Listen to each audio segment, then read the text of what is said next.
BYDFi is a crypto exchange on desktop and mobile where you can spot trade, futures trade, use leverage tokens, and copy the trades of top trade. There's hundreds of crypto available on their spot exchange, as well as a free test account so you can practice futures trading without getting wrecked.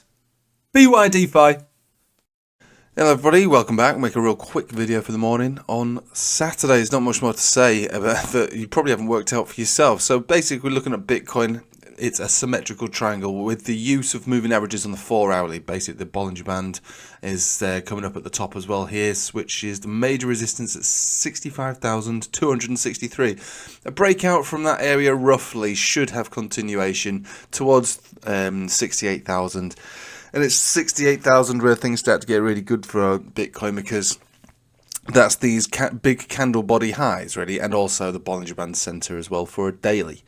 But yeah, looking back on that 4 hourly again, we've got that 200 exponential, which is rising, which basically means we're going to squash towards the end of an apex. So if I just encourage this line forward a little bit, you know, we've only got really the weekend before we got literally condensed to right into the nose of this this formation, and that normally leads to either a fake out or a fake breakdown. So if we're going to get a convincing move, I'd like it to happen today.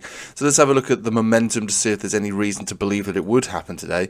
Well, not really. I mean, look, it could. We are turning up on the histogram, to be fair. We're below the 0 point, so you know, we if we were to run, we could have the power to move back up to the top, new all-time highs and things like that. Because this is just a normal consolidation with lower highs and higher lows, it's not really able to give us anything particular on the RSI or the money flow index. Not on this 4 hourly anyway. It's basically just carbon copied price action momentum dwindling around. So there's probably been a bit more to this, and obviously there has been. We know that. It's the Dixie. The Dixie's actually broken out here. So this is your daily now, above this range, above all moving averages, and probably, so long as we maintain price action above 103.75, we're going to get a golden cross at some point in the next week or two. Speaking of golden crosses, there's your 4 hourly golden cross on the obviously on the 4 hourly for the Dixie. Not only that, but we've got a trend signal on the Ichimoku cloud. So actually the Dixie does look quite bullish at this point. We do have several drives of bearish divergence. That's kind of normal, because you would expect to see a pullback into these areas on any chart. That's usually my expectation. You always expect to get some kind of golden cross retest at some point later down the line.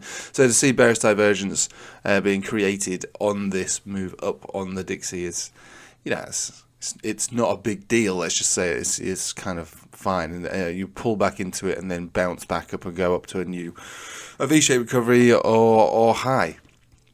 So yeah, we recognize that the Dixie has got some influence over Bitcoin, but it didn't really do too much on stocks, to be honest. So the Dixie move up.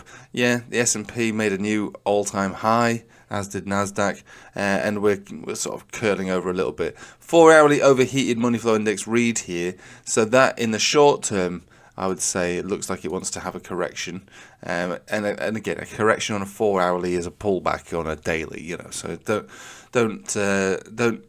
don't hear what I say and go, he said the word crash dump, economic recession, world war. I don't know if I'm allowed to say that, but you know what I mean. I didn't say any of those things. I just said there's an overheated read on the money flow index on the 4 hourly. So what do you expect? A pullback, definitely. And presented on the daily, you'd probably be looking to lose maybe $100 off Nasdaq's price. But again, it wasn't too much of a bad reaction considering the Dixie's strength at this point now. So maybe there's a delayed fuse in markets, and we might be looking to come down lower.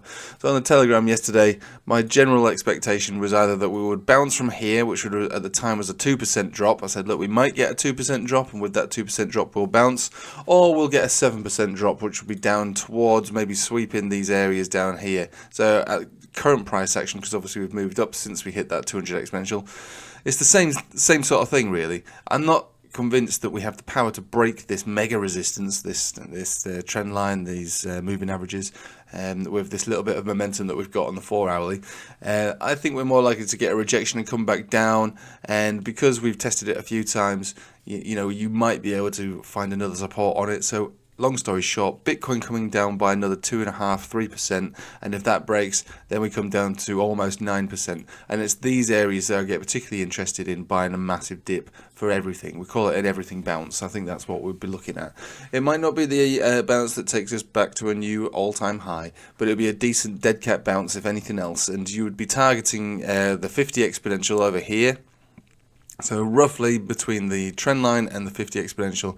So we'll call it just below $60,000. You can see wicks lower than that, but yeah, well, as soon as you start going below $60,000, I think we're primed for a big bounce back up, and the bounce could take us all the way up to 68,000. But again, you know, I'm not massively sold on it at the moment, but we'd have to see how much momentum we've got once, or even if the bounce starts to happen. Altcoins are at the mercy of Bitcoin, we know that. Ethereum is particularly weak. It's already come down to its 50 exponential, finding a bit of a bounce on it yesterday and again today. So the idea here is that if you do lose this area, this 3,250, yeah, we'll start to see drops down quite a bit lower, to be honest with you, 3,000 and maybe below that, before the big bounce back up. Again, 9% for Bitcoin, you'd at least think 9% for Ethereum, and 9% for Ethereum takes us down to 3,000 flat. So we'll see what happens. We'll see what happens. I've still got hodl bags. I've still got a few trades, obviously, still in that massive XRP trade. So look, you know, backing both sides of the game here. That's perfectly fine. That's what traders should do. That's what you should do as well. There's not one outcome that benefits us all. There could be multiple outcomes. You've got to work out how you can benefit from each of them. Different time frames, different plays. Right. So I'll leave you with there. Probably a bit longer than I expected it to be. But long story short, Bitcoin, a combination of symmetrical and descending triangle formation, pullback, bounce, profit into next week. Right, thanks for watching. Hope you have a nice day. Take it easy.